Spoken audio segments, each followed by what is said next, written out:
So well, like he was saying, like since there isn't a figurehead, I think we're just like struggling to find one, and we're just like focusing on the Middle East and Muslim and Islam religions. Like you said, that news thing where two men were refused to go on a plane because there was two Muslim men in there. Like there's still that fear and ignorance. So it's like we're just focusing on that right now because we have nothing else to do.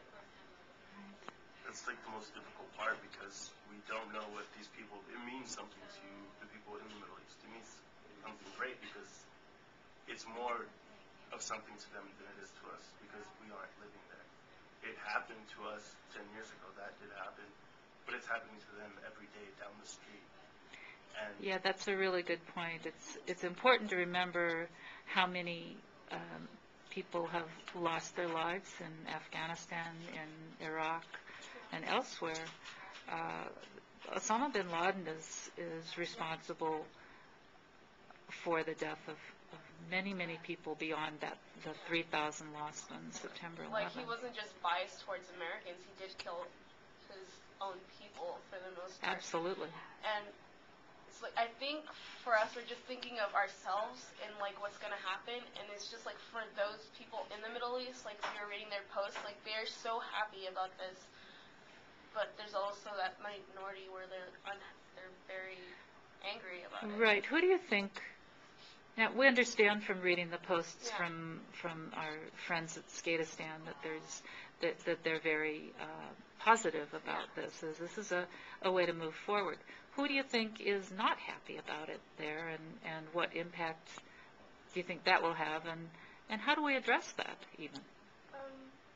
Probably just extremists, people who actually do believe in Osama bin Laden's former beliefs, his followers. Yeah. It might not even be extremists though, because like what I was saying, maybe they fear even more of retaliation than having a living kind of like on the down low leader that's not as prominent, because now it brings the threat level is prominent again compared to like in 2001 where we got aware and then a few years later he faded away. So now maybe the people there that are mad that he's dead are mad because they know that people are gonna take this personally, like see him as a martyr. Right. I know there's also a certain amount of kind of like so what. In the news that I've been watching, I've seen a lot of families that have had members of their family killed by Al Qaeda, and they're just kind of like, okay, Osama's dead, but it doesn't bring my daughter back, or it doesn't bring my son back, it doesn't bring my brothers back, it doesn't bring anybody back. It's just kind of, it's just kind of like, I mean, I don't okay, like, he's dead, so what, like. And I don't really like the idea of like celebrating the death of a human being. Like, I mean, whether or not he was a terrible person or not, I don't know. I don't like the idea of. I think it's just like hypocritical to be like celebrating somebody's death because, and the reason you killed him was because he killed so many other people. It's just like. Yeah, an eye for an eye doesn't make a right. And regardless of if he deserved it or not, it's like either you believe in like killing somebody or not. It's just like, I think there's. But what else could you do at that point, though? Is the thing. No, I can understand that. Somebody that's completely unnegotiable. They have their foundation, they have their ideals, and they're not going. They would die for them. So. What else is there to do besides kill them? It's like there's no lesser step that you can take at that point. I don't think it's unreasonable for us as American citizens to be happy that he's not around anymore. For their cause, and it's something that does cause a lot of pain and suffering and destruction. Mm-hmm. Let them die for it. Well, no, I'm not saying I'm not I think. necessarily happy. I'm just saying I don't think that like celebrating a death is. Yeah, there's no reason to gloat. Yeah, right? No reason to gloat. gloat. It breaks morals, but I guess most people are considering this as an exception.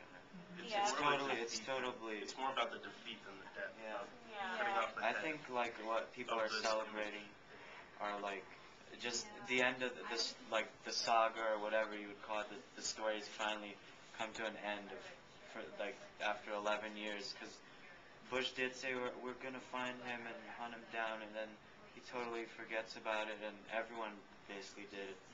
So now it's finally like over. So I think people are happy because they get a satisfying ending from this. Yeah. But I still think that there's like, we still have like a long way to go, because I mean, when everything started, everyone was scared of people who were Muslim, and I think that needs to be, it's going to be a really long time before that's changed, because people are still scared. Yeah, I agree with that, because what Osama bin Laden did was he ruined the image for the Muslim people. Not all of them were extremists like he was. And not all of them believed in his beliefs. I mean, honestly, when I think of Islam and Muslim, I don't think of that ignorant image of a terrorist, obviously. But there are still those few people who manifest their fear into that. So it's just like Miranda said, it's going to take a while until that stops. But I mean, ignorance. And for some people, it won't ever stop. I mean, People will believe what they want to believe, yeah. regardless of what you tell them. You know. Exactly. Going back to the whole idea of like, the people who may not necessarily support or supported him before, but still don't like the idea that he's gone or all that. Like, it's kind of, I know I'm keep going back to this, but Iraq, it wasn't a perfect place to live. It was a horrible place to live. There was structure. There was something saving your life, because there were rules, regulations. Although they were horrible, you were safe. Yeah. And it was the same there. I mean, then when you go in and dismantle it, things get worse, and there's chaos and power struggles. All these things happen. Yeah. And the people who don't like the idea that, you know, their I guess safety is gone, doesn't necessarily mean that they supported that person, just that they liked the safety that they brought, and they were willing to do what they could to keep away the chaos that would come afterwards, because that's exactly what happened before. That's what I've read many articles of people would rather have the structure and the stability of like a terrorist group ruling over them. Tyrants. Yeah, tyrants, pretty much, than have the instability of like having other people from foreign countries coming in and destroying their regular lives, even though they are. Or the country being split by regimes. Yeah. So there are groups like that. They're like, we don't believe, we didn't like it, but it was much better than what we have currently. So it's like better two evils. I don't think it necessarily works when you have like when another country comes in and tries to impose another government. Like I mean, if the people don't want it, it's not going to work. So how we have to end here in about a minute, but how would you like to see U.S. involvement change in Afghanistan? I think that they should just focus on helping them, like, Humanitarian. yeah, well, that too, and I mean helping them, like, set up a government or a system that works for them, for themselves. I would like to see the U.S. Like partner up with the leaders from other countries, Pakistan and Afghanistan and Iraq. I would like to see that happen. I would like to see them both, you know, come up with a solution that works for all these countries. You know. And you have to remember that, like, terrorists don't have a state or a single statehood, so it's not just Afghanistan. You have to think about the guerrilla warfare. Indeed. So we'd like to end on a hopeful note here, and wish everyone their peace and salam, and we'll continue this discussion later.